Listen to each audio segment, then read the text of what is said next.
Assalamualaikum warahmatullahi wabarakatuh. Bismillahirrahmanirrahim. Alhamdulillahirabbil alamin. Wa bihi nasta'in ala umuri dunya waddin. La haula wala quwata illa billahil aliyyil azim. Allahumma shalli wa sallim ala sayyidina Muhammad wa ala alihi wa sahbihi wa sallim taslima. Amma ba'd. Apa kabar ayah bunda semua? Apapun kondisi kita saat ini, mudah-mudahan ini kondisi terbaik ya, yang sudah kita ikhtiarkan dan tetap terhubung dengan rasa syukur pada Allah. Ayah bunda, dalam beberapa kesempatan terakhir ini banyak sahabat, rekan, orang tua dan guru yang mengajak berdiskusi ya tentang sebuah tema yang kira-kira judulnya seperti yang hari ini sebentar lagi akan kita bincang. Bahagia belajar dari rumah. Ya, bahagia mendampingi anak belajar dari rumah. Bahagia menjadi guru bagi anak dari rumah. Kira-kira semacam itulah gitu. Ya, judul ini sepertinya menyiratkan bahwa ada rasa kurang bahagia, penurunan kebahagiaan. Ya, ada rasa nggak bahagia. Ada krisis kebahagiaan di situ, sehingga layak untuk kita bincang dan kembali terhubung dengan pesan bahagia, kira-kira gitu ya. Dan memang seperti itu, kita tidak sendiri. Ya. Para ahli mengatakan dalam suasana abnormal seperti sekarang ini, di tengah suasana pandemi global, bencana global, adalah normal kita bereaksi sedikit khawatir, takut, panik, sedih, kecewa, kurang bahagia, konsentrasi terganggu, mungkin juga ada yang sampai mengalami terpengaruh dalam aktivitas tidur, ya, selera makan, suasana hati. Adalah normal. Reaksi stres muncul dalam situasi yang abnormal. Dan itu kita tidak sendiri. Banyak orang merasakan itu meskipun dalam derajat yang berbeda-beda, tetapi ada penurunan kebahagiaan. Ada suasana di mana kita perlu melakukan adaptasi. Banyak harapan-harapan kita yang nggak jalan. Banyak kejutan-kejutan yang nggak sesuai dengan ekspektasi. Ya. Banyak kenyataan-kenyataan yang nggak pernah kita bayangkan sebelumnya harus kita kelola saat ini. Oke? Dan saat kita bicara seperti ini, kita terhubung dengan kesadaran tentang kondisi kita masing-masing. Ya. Bahkan mungkin ada keluarga yang terpapar secara finansial, ekonomi, ya, merasakan himpitan keuangan, penghasilan merosot tajam, atau kehilangan pekerjaan bahkan, atau ada yang terpapar problem kesehatan. Pada saat pandemi datang, ada anggota keluarga yang sakit sudah menahun, ya, atau ada keluarga dengan lansia yang punya tanggung jawab lebih untuk melindungi lansia agar tidak terpapar COVID. Ya. Dan kita tahu sekarang kurvanya masih terus naik, ya, belum melandai, sama sekali belum melandai. Sementara kebijakan saya kira juga menghadirkan satu kekhawatiran tersendiri ya, karena ya berbagai macam isu ya, isu kebijakan yang kadang-kadang kerasa nggak bijak gitu, sehingga meningkatkan kecemasan. Ya mungkin karena memang tidak mudah juga pemerintah dalam arti bangsa, bahkan dalam arti konteks masyarakat dunia juga kelihatannya tidak mudah untuk mengambil pilihan-pilihan yang tepat untuk merespon ini dan mempercepat berakhirnya pandemi. Ya inilah bencana global dan adalah normal dalam situasi seabnormal ini kita bereaksi stres. Itu yang pertama. Sehingga ini mungkin kita mulai terhubung dengan perasaan bersama ya. Ini masalah kita bersama. Orang tua, anak, guru, mereka semua, kita semua terpapar reaksi stres terhadap kondisi yang ada saat ini.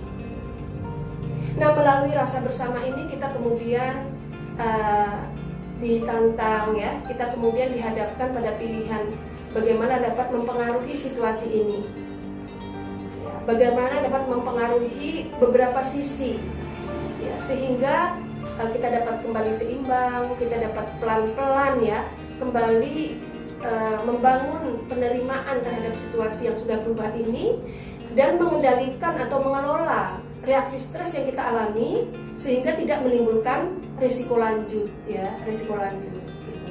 Ini satu. Yang kedua, salah satu bentuk adaptasi yang dilakukan adalah dengan kembali ke rumah, ya, untuk mengurangi percepatan penularan COVID. Semua orang diminta untuk mempersempit, ya, area gerak, area bersosialisasi, cukup di rumah saja, atau hanya keluar jika sangat penting, semacam itu. Nah, fenomena ini menuntut kita, membuat kita semua membawa seluruh peran kita di dalam rumah. Ayah, ibu, ya, yang awalnya bekerja di kantor, berbisnis di pasar, mungkin melakukan aktivitas sosial di masyarakat, atau mungkin kegiatan-kegiatan sosial lainnya, gitu, peran profesional lainnya, semua dibawa ke rumah. Menjadi ibu rumah tangga di rumah seperti biasa, ya, menjadi istri bagi pasangan kita seperti biasa, ditambah membawa rapat organisasi dan rapat kantor ke rumah, membawa bisnis kita ke rumah, gitu. Akhirnya seluruh peran kita itu numpuk di rumah. Nah, sebenarnya ini juga yang dialami anak, kan, ya. Kalau biasanya dia bersosialisasi, bermain, ya, belajar bersama guru, bersama teman, bersama kawan-kawan di lingkungan tempat tinggal, gitu. Sekarang hanya kita, ya. Kalau mau main ya sama kita, kalau mau belajar sama kita, ya. Kalau mau cerita sama kita, mau apa lagi, bercanda, ya, adanya kita, gitu. Ya. Kalau dia mau belajar, bertemu guru dan teman, cukup lewat benda yang menghubungkan dia secara virtual. Dia kehilangan komunikasi langsung, dia kehilangan sosialisasi langsung, dia kehilangan keasikan untuk menikmati jeda-jeda sekolah melalui acara ke kantin, ya, main sama temen, gitu, bercanda, gitu, ya, dan lain sebagainya, dan lain sebagainya. Nah, mengumpulkan semua peran di dalam rumah ini juga merupakan satu pemicu stres, ya. Karena pada jam yang sama, misalnya saat anak daring, kita juga akan Zoom meeting. Bayangkan, anak pertama, ya, harus ngerjain tugas dan mengumpulkannya siang ini. Anak kedua sedang butuh didampingi belajar daring saat itu, gitu. Anak yang ketiga karena belum sekolah masih butuh didampingi bermain. Pada saat yang sama kita punya schedule bisnis online misalnya. Dan itu kalau biasanya pekerjaan ini bisa kita tidak hadir, kita tidak hadir di situ karena ini dibantu oleh mitra-mitra pengasuh, guru, ya, asisten rumah tangga, mungkin begitu, ya, atau baby care. Sekarang semua menjadi peran kita, dan dari sini menimbulkan satu kondisi yang reaksi stres ini menemukan pemicu tambahannya. Nah, termasuk kita menerima satu peran kejutan, yaitu profesi baru menjadi guru di rumah. Padahal kita bukan sarjana pendidikan, nggak belajar prinsip-prinsip dasar mengedukasi, ya, bagaimana ini.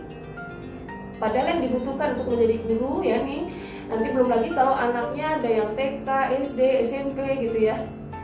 Konten materi belajar kita berjarak, keterampilan menjadi guru juga kita mungkin nggak pernah berpikir akan sedetil itu, ya. Selama ini yang kita kembangkan adalah komunikasi sederhana. Oke. Nah, di balik atau terlepas dari itu semua, ternyata KPAI menemukan 66% orang tua itu memang belum menghendaki anak-anak untuk kembali ke sekolah.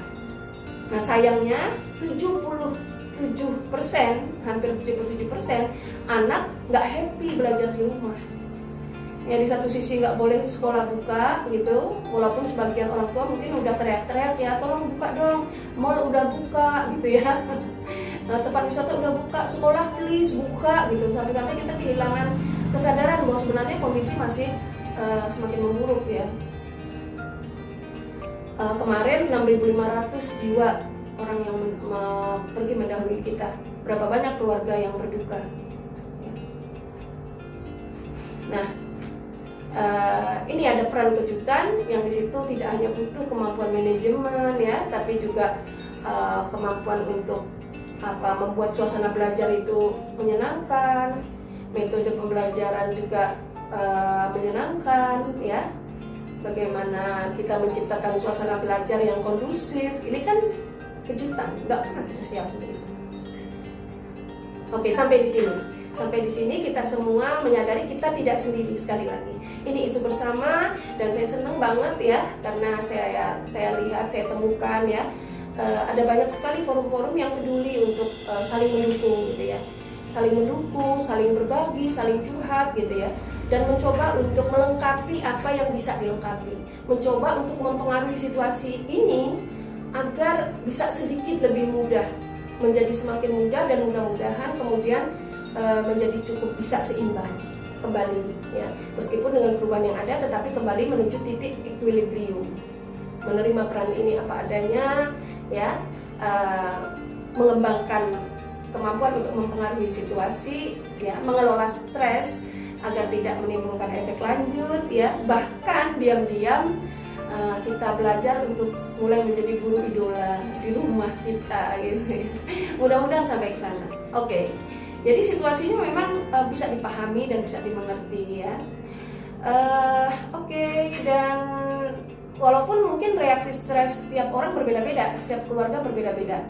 Karena sebenarnya apa yang kita temukan saat ini, ujian saat ini adalah bagian aja dari proses ujian yang sudah kita jalani sepanjang hidup kan.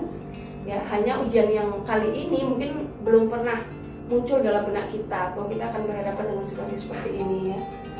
Tetapi bahwa kita sudah melewati banyak kesulitan, ada tantangan yang mau dilewati oleh keluarga kita masing-masing, itu adalah jalan kita untuk menabung modal, jalan kita untuk menabung aset ya, berinvestasi, aset emosi, aset sosial, aset spiritual, finansial ya. Siapa yang banyak tabungannya sebelum bencana ini datang, mungkin reaksi stresnya lebih ringan. Tapi ada keluarga yang mungkin selama ini belum cukup perhatiannya terhadap modal atau kapasitas emosional, sosial, spiritual, finansial ya, yang membuat ketika bencana ini muncul modalnya nggak cukup, sehingga chaos, kacau gitu ya, sehingga reaksi stresnya menjadi cukup berat.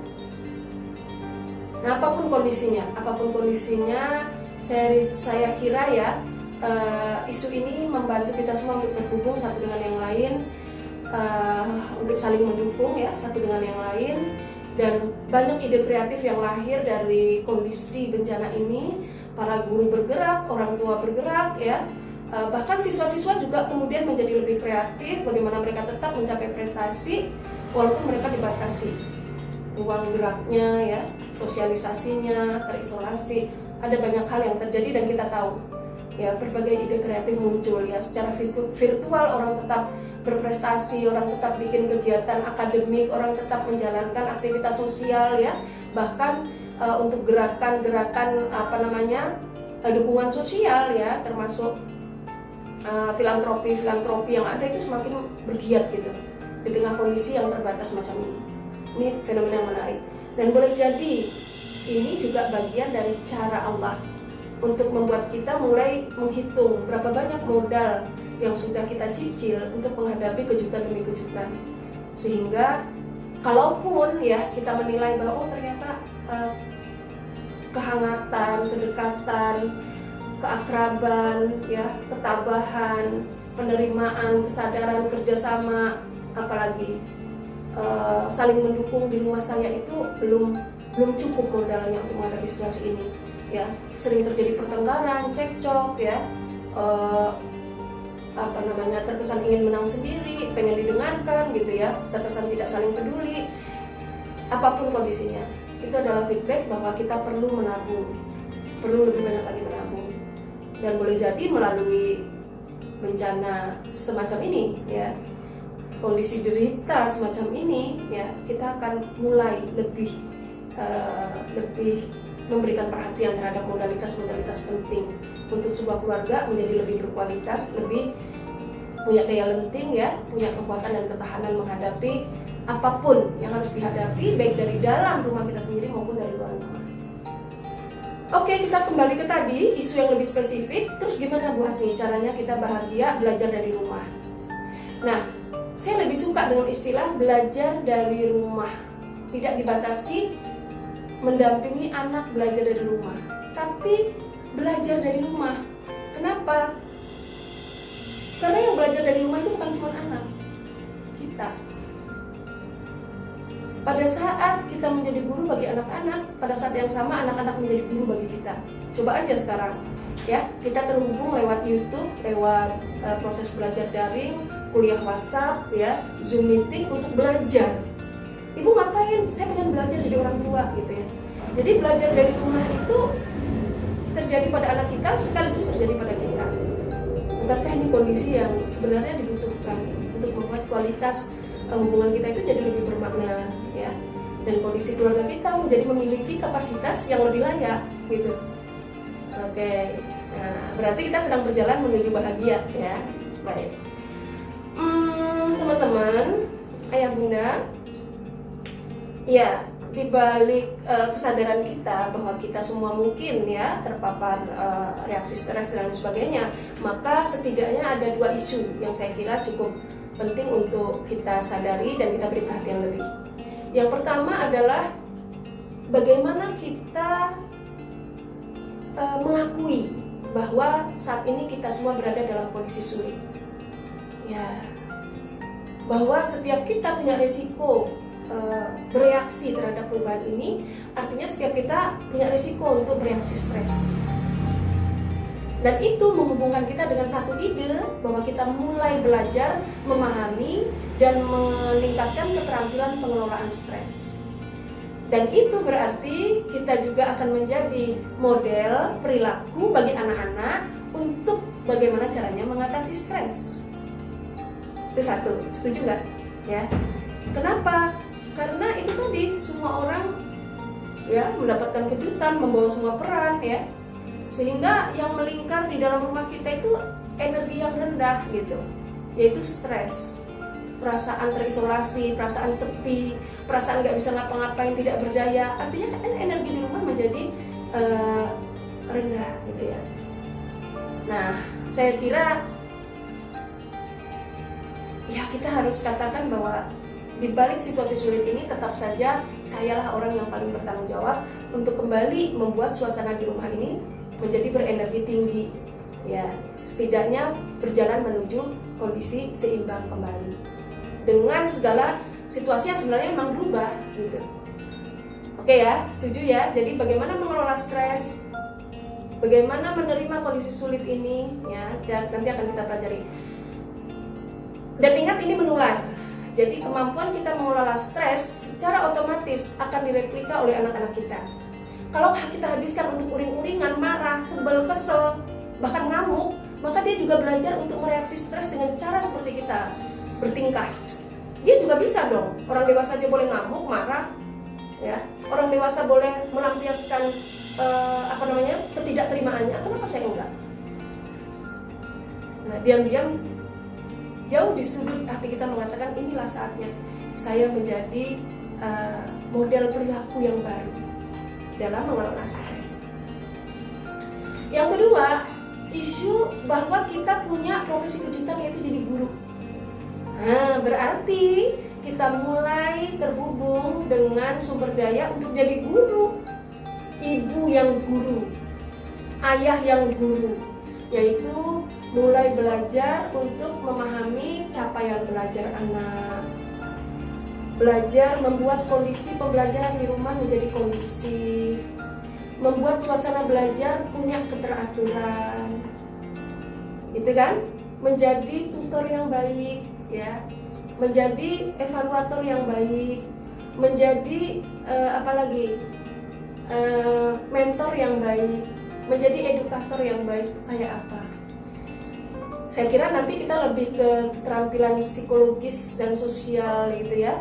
Kalau ke konten materi belajarnya, saya kira guru tetap mengambil tanggung jawab itu, ya. Bagaimana guru menciptakan media belajar agar nih materi-materi pembelajaran matematika, fisika, kimia, ya, dan seluruh mata pelajaran yang lainnya termasuk tahfizul Quran dan lain sebagainya bisa dideliver kontennya. Tapi karena guru tidak bisa memberikan sentuhan langsung, ya, maka kita hadir untuk memberikan sentuhan langsung. Nah, di situ ruang belajar kita untuk melengkapi melengkapi kualitas ya, melengkapi sumber daya, melengkapi modal yang nggak hanya kita pakai untuk membiayai kondisi selama pandemi, tapi setelah itu ya kita memiliki sebuah kapasitas baru. Ayah bunda, sampai di sini mudah-mudahan apapun kondisi yang ada saat sekarang, kita semua mengakui situasi sulit ini adalah bagian dari cara Allah untuk menghubungkan kita dengan berlimpah kualitas baru yang lebih positif. Oke, ya, isu pertama adalah stres yang kita alami. Bagaimana kita bersedia ya untuk mengelola stres dan bagaimana kita bersedia untuk mempengaruhi situasi. Situasi apa yang perlu kita pengaruhi pertama kali? Pikiran dan perasaan kita sendiri. Ya, karena dengan mampu mempengaruhi pikiran dan perasaan kita sendiri, kita sedang mengamankan anak-anak dari terpapar terkontaminasi oleh emosi, hasrat, dan ego kita yang nggak perlu ya. Kenapa? Karena itu tadi, peran yang kita lakukan kan numpuk di rumah. Habis bisnis online ternyata transaksi terakhir gagal ya, kiriman terkendala, belum tahu sebabnya apa. 1 menit lagi kita akan mengkondisikan anak kita untuk belajar daring. Akhirnya biasanya gimana kita? Marah kan? Nggak ada hujan, nggak ada badai, tiba-tiba kita teriak, udah cepet tuh, udah mau pelajaran daring gitu kan. Biasaan, anak kaget gitu, dia lagi asik-asik ya, mungkin menghayal lagi pengen main ke rumah teman seperti biasanya, tiba-tiba ada yang teriak gitu ya, sehingga membuat dia moodnya terganggu. Nah, artinya apa? Latihan pertama yang perlu dilakukan adalah mengambil jeda sebelum memulai aktivitas baru, atau mengambil jeda setelah mengakhiri aktivitas. Nah, ini nih sebelum Bu Hasni duduk di sini ya, sebelum ini gitu, acara bareng keluarga makan siang gitu ya. Kebetulan di rumah lagi ada tukang ya, karena tembok di atas bocor. Nah, maka sebelum saya duduk sini, saya mengklaim bahwa saya sebentar lagi akan duduk di sini. Dalam waktu, mudah-mudahan dengan latihan lebih sering, kita akan jadi lebih cepat switch-nya, nggak terlalu lama. Ya, kita lakukan nafas diafragma. Caranya, ambil jeda, duduk tenang ya, tarik nafas lewat hidung, hembuskan lewat mulut. Nanti ayah bunda bisa cek lebih detail tentang bagaimana teknik pernapasan diafragma. Tapi secara visualisasi saya tunjukkan seperti ini. Tarik udara lewat hidung, masuk ke perut. Rasakan otot diafragma kita itu menegang, sehingga udara di perut itu lebih lancar masuk memenuhi paru-paru kita, sekaligus perut kita. Lantas kita buang udara melalui mulut perlahan dan total semua. Oke, contoh ya. Ini normal. Kemudian kita berjeda.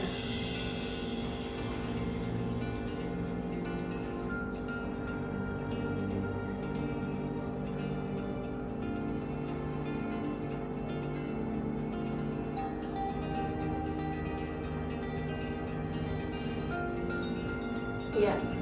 Nah, ini baru saja saya melakukan 2 tarikan, tarik nafas masuk, nafas keluar. Ya, nafas diafragma. Terasa nih ketegangan juga mengendur. Kalau kita mau masuk ke tahap 3, kita bisa membayangkan otot wajah kita kalem. Jadi mungkin tarikan nafas kelima,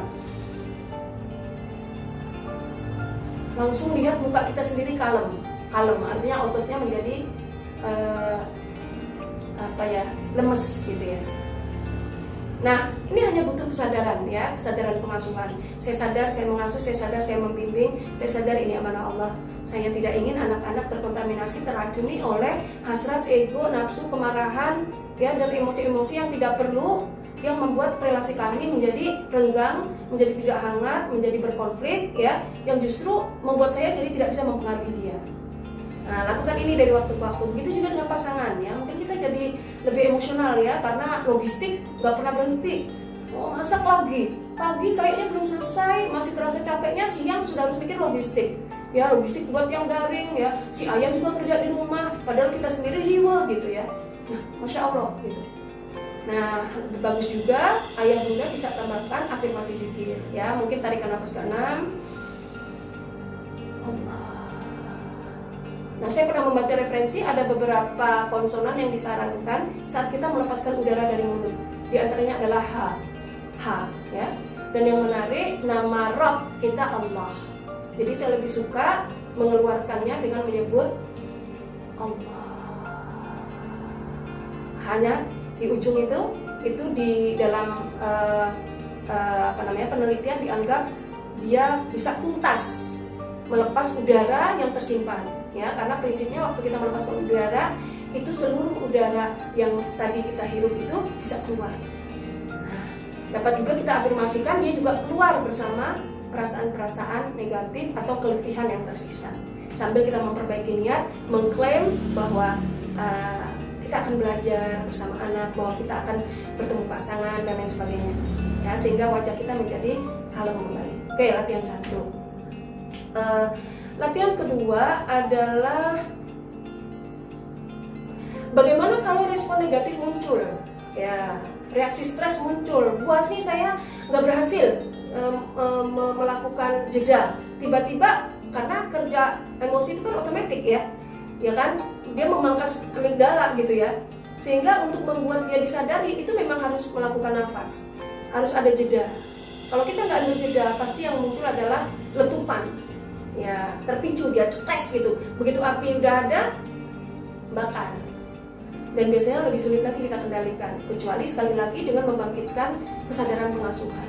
Oke, saya pun sama, kita sama, nggak selalu berhasil mengambil jeda, ya. Kadang kita sudah lebih dahulu tersulut, ya kan, api kecil udah terlanjur membesar, tercemar oleh aktivitas yang sebelumnya atau aktivitas yang akan datang, meledak, atau bahkan tercemar oleh ekspektasi kita sendiri, tercemar oleh tuntutan kita sendiri, tercemar oleh ide-ide kita sendiri, gitu, ya. Jadi lihat kelakuan anak gak beres sedikit, kita menganggap itu sebagai sesuatu yang cukup untuk membuat kita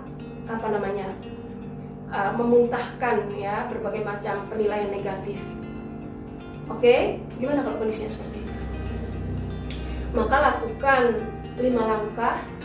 1, sekali lagi tetap masuki dunia jeda, dan ini dibutuhkan kesadaran pengasuhan. Semakin sering seperti ini, ya, kita bertanya pada diri kita, apa maksud baik Allah menghadirkan anak-anak bersama saya? Apa maknanya amanah? Apa artinya titipan dari Allah, gitu ya. Semakin sering, semakin kuat kita meyakini konsep-konsep mendasar tentang peran ini, maka kesadaran pengasuhan kita juga akan semakin mudah untuk kita panggil. Nah, karena itu ketika kita lost gitu, kita sudah tersulut, maka yang pertama stop. Jangan lanjutkan, stop. Begitu kita sadar, stop dan alihkan lagi ke nafas. Maka yang kedua breathe. Stop and breathe.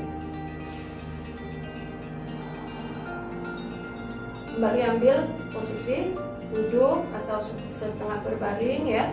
Boleh juga kalau kita punya tempat khusus. Jadi begitu kita merasa reaksi stres datang, kita datangi tempat khusus kita yang hanya kita datangi untuk menenangkan diri. Dan anak tahu kalau kita sudah menuju ke sana, kita sendiri sedang mengelola diri. Dan saya yakin anak respect dengan pilihan kita untuk cooling down, ya. Oke, breathe. Kemudian yang ketiga, notice. Coba lihat sensasi emosi apa yang muncul. Oh, tuntutan. Oh, bisnis yang mencemari. Oh, ini habis berantem, berbeda pendapat dengan suami, ini membuat suasana hati saya jadi gimana gitu, sebel. Kita notice aja sendiri, karena kita yang bisa memeriksa apa yang sedang berjalan. Nah, apa nih yang lagi jalan di kepala, di dalam sensasi tubuh saya, emosi saya. Begitu kita sudah notice, ya, kita reflect, ya, kita refleksikan, kita temukan pemicunya. Oh, ini karena ini karena ekspektasi saya. Oh, ini karena ini. Oh, ini karena sebentar lagi dia harus ngumpulin tugas, akumulasi tugas dari guru, dan nggak ada yang bisa saya dampingi karena saya harus ini, harus itu. Maka yang terakhir, respond. Stop, breathe, notice, reflect, respond. 5 langkah ini semakin sering kita lakukan, semakin cepat, pendek durasi waktunya. Seret, terpicu. Oh, kemarahan. Oh, rasa nggak terima. Apa pemicunya? Hari ini tadi malam kurang tidur karena waktu rapat ada yang nyalahin saya. Nah, jalan dialog, respon. Berdialoglah dengan pemicu itu dan kembali klaim bahwa itu tidak boleh mengkontaminasi, atau klaim kita punya daulat, kita punya kuasa untuk berada di atas segala macam perasaan negatif yang siap muntah itu. Kembali kita kalem, kembali kita fokus, dan yakin bahwa kita bisa sedikit demi sedikit menambah kapasitas kita dalam mengelola situasi-situasi seperti ini. Oke, ya. Udah cukup 2 itu ya latihan untuk jeda. Latihan harian yang jeda itu penting karena itu sama seperti kayak kita babat jalan ya. Semakin sering melakukan aktivitas latihan harian, kita seperti membuat pola ya, jalan, ways di dalam sistem berpikir kita untuk segera menemukan jalan. Kalau semakin sering kita lewati jalan itu yang awalnya mungkin sesak dengan rimbunan selak belukar, pelan-pelan kita babat ya, kita alusin, kita taburi kerikil, kita kasih pasir, lama-lama bisa nyemen, akhirnya jalannya lebih mulus. Begitu kita terpicu reaksi stres, kita cukup dengan 1 tarikan nafas, kita kalem. Kita mau melihat apa yang terjadi pada diriku dan apa yang terjadi pada diri dia. Berganti dialog, kita lebih mudah minta maaf, kita lebih mudah bersyukur, kita lebih mudah untuk mawas diri, ya. Oke, baik. Sehingga luka-luka pengasuhan gitu ya, ini sekarang sedang tren ya dibicarakan, itu nggak perlu menumpuk sampai banyak gitu di badan anak ya, sampai kerepotan. Mana yang dia tangisi udah nggak jelas. Makanya sekarang kan prevalensi anak-anak depresi, cemas ya, bipolar, gangguan suasana hati itu menjadi sangat tinggi. Nah, Seven Habits pernah mengatakan bahwa the deepest pain and the highest happiness always come from home. Jadi luka yang dalam sekaligus kebahagiaan puncak selalu berasal dari rumah. Itulah sebabnya ada orang yang sama rumah itu ya homey banget gitu ya, home sweet home gitu. Betapa ingin dia segera pulang dan memeluk orang tuanya. Ya, siapa sih rumah itu? Ya ayah, ya ibu, ya saudara gitu kan? Ya. Tapi di sisi lain ada anak-anak yang sangat ingin keluar rumah, sangat ingin pergi, sangat tidak ingin berada di dekat anggota keluarga di dalam rumah. Siapa rumah itu? Ayah, ibu, dan anggota keluarga. Ya. Karena apa? Yang satu merasakan dalamnya luka, yang lain merasakan puncaknya bahagia. Ya kadang-kadang memang melukai, tetapi segera kita obati karena kita sadar tadi ya, kita mampu melihat dan mengambil keputusan baru setelah luka ada. Sama seperti luka fisik, kalau diberi perhatian, dirawat ya, diberi sentuhan, dia akan sembuh. Mungkin ada bekasnya, tetapi ada juga yang bisa pulih betul ya. Ada juga yang menyisakan sedikit luka, tetapi mungkin ini akan jadi pelajaran bagi dia, bagi semuanya, gitu ya. Atau dia akan di sisi lain dia akan mengembangkan kapasitas kekuatan yang lain ya. Mungkin di sini luka, tapi wajahnya tambah sumringah, tambah cerah ya. Karena luka ini menyisakan hikmah, misalnya baik bagi orang tua maupun dia, sehingga mereka bisa berelasi dengan lebih bahagia, ya semacam itu. Oke. Baik, 1, 2, yang ketiga bangun keyakinan bahwa kita bisa melewati ini. 3 isu ini, 1 isu tadi dengan 3 intervensi ini ya. Nanti kita bisa berdiskusi, silahkan boleh beri komentar di bawah ya, boleh berdiskusi di forum-forum daring kita. Baik, sekarang 3 keterampilan dalam peran kita menerima kejutan profesi baru yaitu menjadi guru. Gimana Bu Hasni? Tuh rasanya saya sudah butuh banget guru gitu hadir. Udah deh please deh sekolah buka deh gitu ya. Udah gak sanggup nih mendidik sendirian. Saya uring-uringan, saya gak tahu gimana cara motivasi, gimana caranya ngeladenin dia nanya gitu ya. Terus gimana caranya dia bisa garap tugas itu tepat waktu ngumpulinnya gitu misalnya dan lain sebagainya. Isu yang tadi jalankan karena ini akan sangat menentukan bagian yang kedua ini.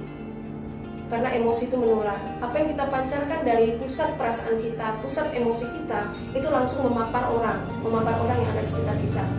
Dalam penelitian HeartMath Institute, ya, dia mengatakan bahwa gelombang elektromagnetik yang memancar dari jantung sebagai pusat emosi itu menyentuh diameter 5 meter, mengirimkan gelombang sejauh 5 meter.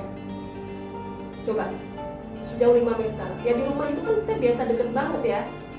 Ya gitu ya, dan sepanjang itu perasaan kita itu terkirim. Bahkan dikatakan gelombang medan elektromagnetik yang dihasilkan oleh jantung kita itu bekerja 5.000 kali lebih besar daripada medan elektromagnetik yang dipancarkan oleh otak. Dan sinar elektriknya, amplitudo sinar elektrik yang dikeluarkan oleh jantung kita itu 60 kali lipat lebih kuat daripada yang dipancarkan oleh otak. Artinya sebelum kita mikir mau ngomong apa, sebenarnya lebih penting kita ngecek perasaan kita apa, gitu ya. Nah, membenahi perasaan inilah yang menjadi APR kita. Memilih bahagia, memilih rela, memilih sadar, memilih menerima, memilih apalagi mempengaruhi ya, daripada menuntut dan memaksa. Nah, beda ya, mempengaruhi itu beda sekali dengan menuntut dan memaksa. Kalau menuntut dan memaksa nggak perlu skill, cukup melotot, main tabok, gitu, cubit bila perlu. Ya, tentu dia nggak akan menghasilkan kualitas yang halus, karena caranya aja kasar, nggak mungkin menghasilkan kualitas halus. Ya, tetapi mempengaruhi, membutuhkan skill-skill yang halus, keterampilan jiwa, keterampilan sosial, keterampilan psikologis, yang insya Allah dia akan menghasilkan kualitas. Apalagi nilai-nilai, ya, belas kasih, kepribadian. Memang untuk itu tentu yang kita terhubunglah dalam proses belajar, saling menguatkan, saling mendukungkan. Oke ya, selesai ya yang itu ya. Nah, 3 untuk menjadi guru sekarang. Dari sekian banyak isu yang sering disampaikan orang tua itu, diantaranya keluhan gimana anak biar semangat, gimana anak biar mau disiplin, gimana anak biar mau mandiri, Bu Hasmi, gimana nggak perlu dioyak-oyak, gimana mereka itu nggak merosot gitu. Kalau kemarin mereka bisa berprestasi, bisa gini, di daring ini kayaknya prek gitu, ambiar semua Bu Hasmi gitu ya. Oke, saya kira jawaban ini belum tentu melengkapi ini, tetapi dalam waktu yang sedikit ini mudah-mudahan cukup berarti. Yang pertama adalah bangun kehangatan dan ikatan emosional yang lebih erat. Oke. Nah, ini berhubungan dengan keterampilan tadi. Kita nggak bisa hangat kalau hati kita aja nyos, panas. Kita baru bisa nyes sekaligus warm gitu ya, hangat gitu kalau hati kita hangat. Jadi luaskan penerimaan kita, besarkan cinta kita. Besarkan cinta kita, ya, lipatkan kasih sayang kita. Karena dengan itu kita bisa memastikan gelombang yang terkirim itu gelombang yang menghangatkan. Ya, oke. Kehangatan juga diciptakan melalui sentuhan, pelukan, ya, kedekatan fisik.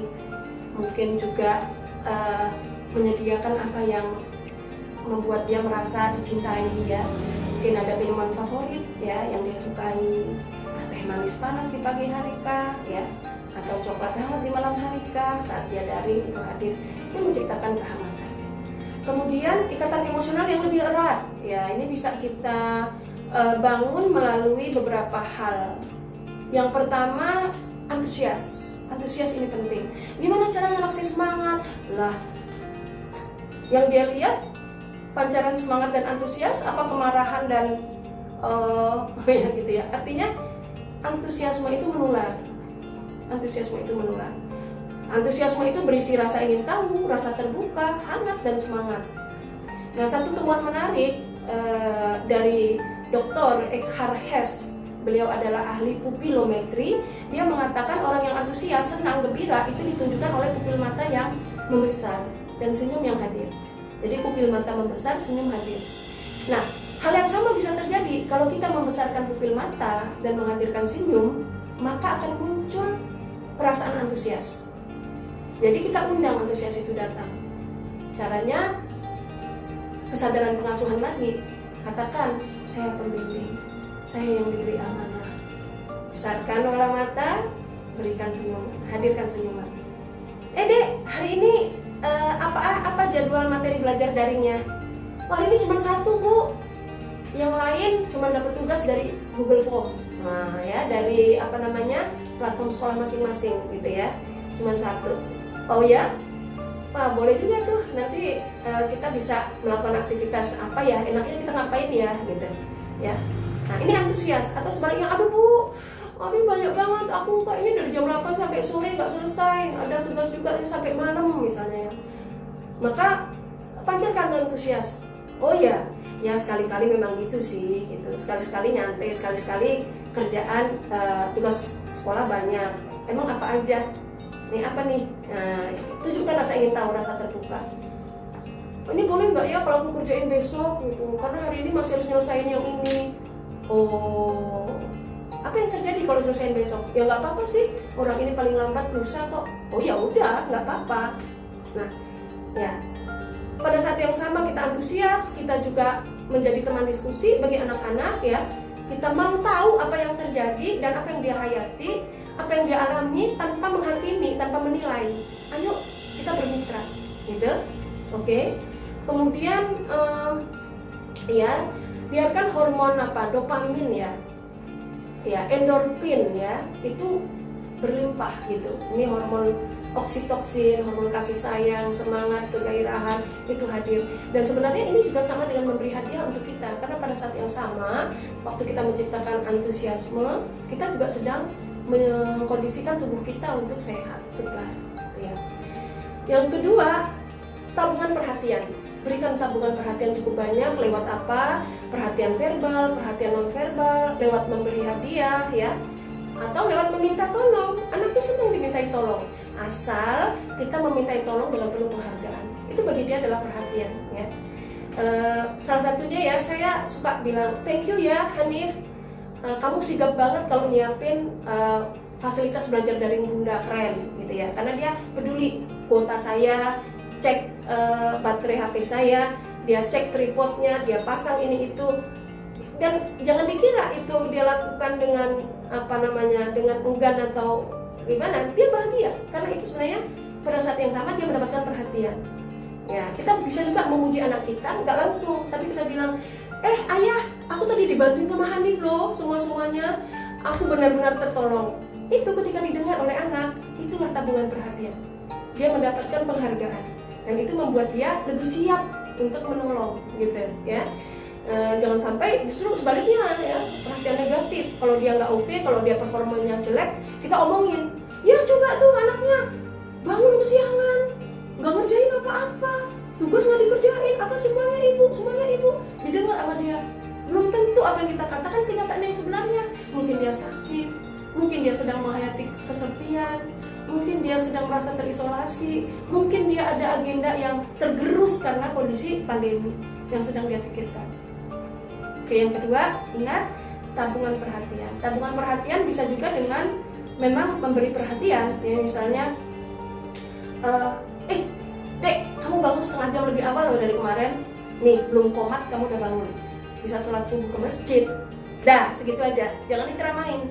Ya, jadi bentuk tabungan perhatian itu dia, gitu ya, memotong cukup ketika terdeliver rasa berharga. Nah, ini akan meningkatkan kerjasama, meningkatkan apalagi ya kebantuan, meningkatkan keterlibatan anak dalam aktivitas-aktivitas di rumah. Yang ketiga, gunakan kata-kata positif. Nah, tentu disebut kata positif karena dikirim dengan perasaan positif ya. Gunakan kata-kata positif sehingga membuat anak-anak tuh lebih positif, lebih merasa berharga, dicintai, disukai ya. Yang penting untuk kita pastikan adalah waktu kita ngomong tuh yang terkirim perasaan apa gitu loh. Karena satu paket, waktu kita ngomong cerdas gitu, sebenarnya kita mengirim pesan emosi. Nah, kata-kata positif itu bermaksud mengirimkan pesan positif.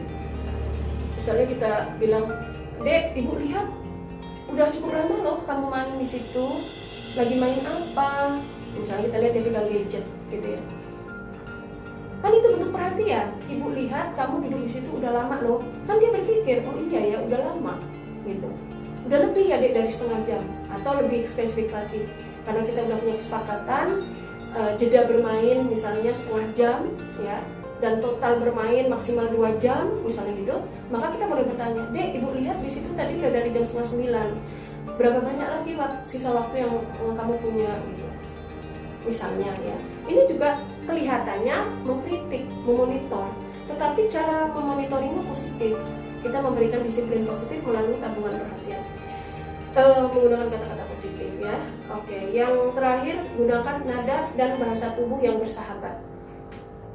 Nada dan bahasa tubuh itu mengambil dampak, mengambil impact hampir 93% total ya, nada dan bahasa tubuh dalam proses komunikasi. Hanya menyisakan 7% untuk kata-kata. Tetapi yang 7% ini adalah pewarisan nilai ya.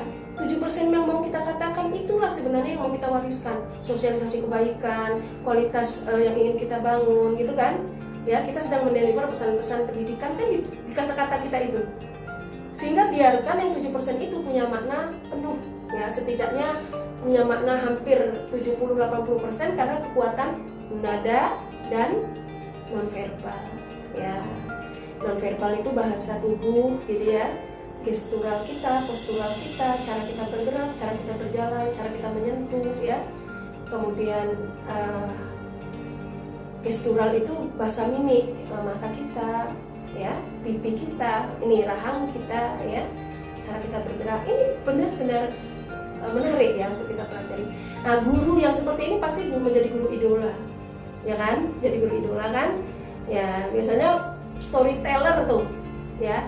Guru yang pandai cerita itu guru yang disukai anak-anak, ya nggak? Itu nggak cuma berlaku untuk anak TK loh, anak kuliahan juga begitu. Kalau dia ingat siapa dosen favoritmu, pasti yang doyan cerita. Jadi mengirimkan pesan belajar itu lewat cerita, gitu. Atau memberi jeda cerita di tengah proses belajar. Itu mahasiswa lengket ilmunya, karena dia ada konsumsi emosi ya di sana, emosi positif. Oke.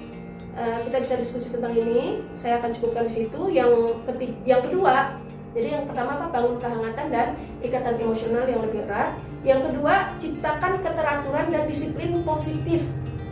Jadi kenapa anak-anak tertib di sekolah? Karena ada aturan. Nah di rumah gimana? Harus ada aturan.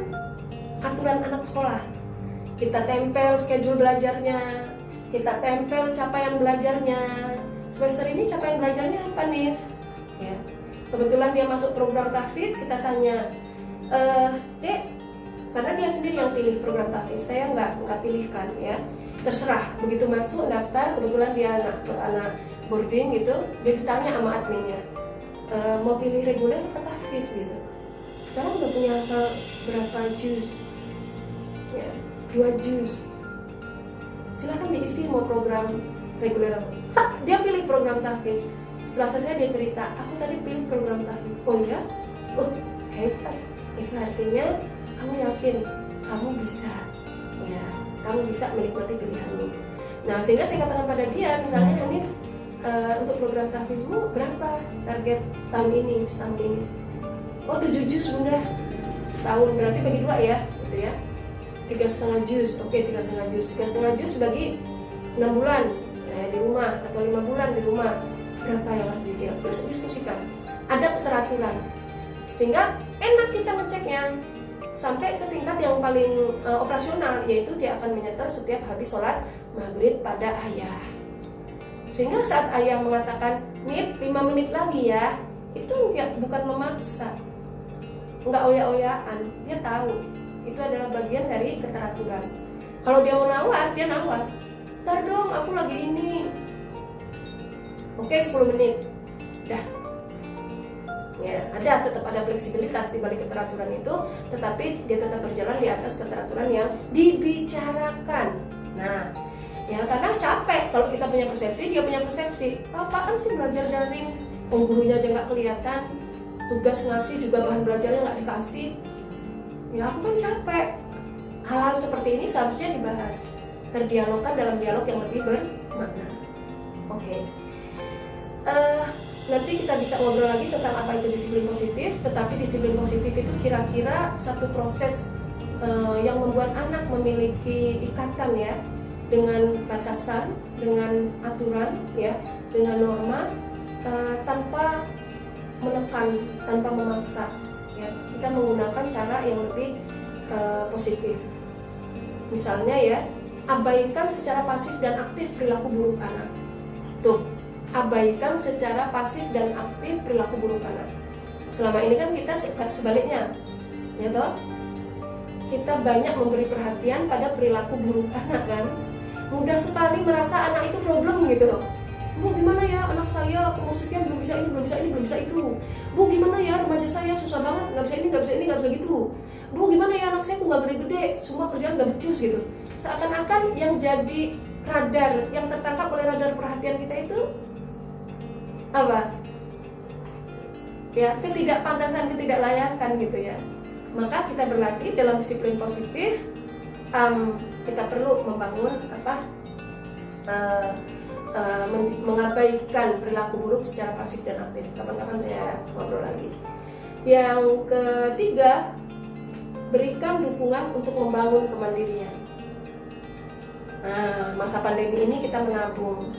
Gimana caranya anak-anak belajar dengan terdukung ya otonominya, dia punya kemandirian.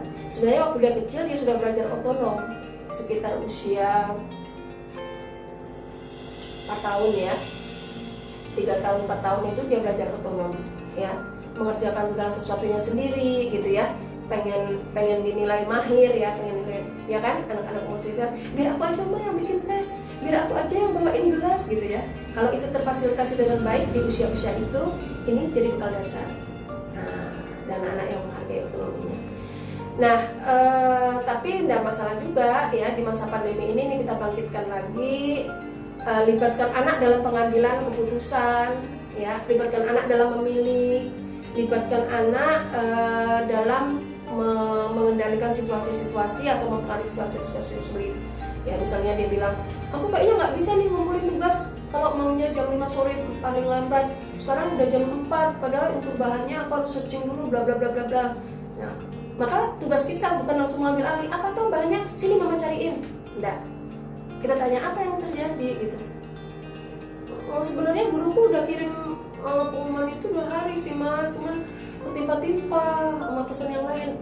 Nah, ada ruang kan untuk kita berdialog tentang bagaimana dia mau memberi perhatian lebih terhadap kelompok atau grup-grup WhatsApp yang isinya adalah grup belajar, misalnya seperti itu ya, sehingga dia membangun perasaan kompeten ya, tapi tidak kehilangan cinta. Oke. Nah, ayah bunda, saya akan berhenti sampai di sini.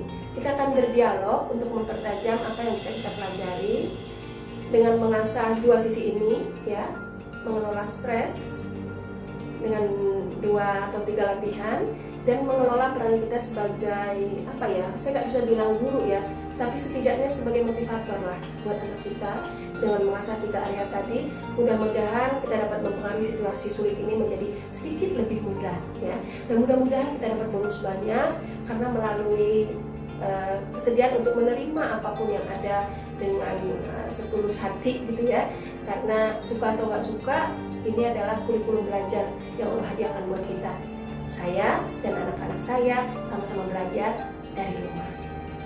Assalamualaikum warahmatullahi wabarakatuh.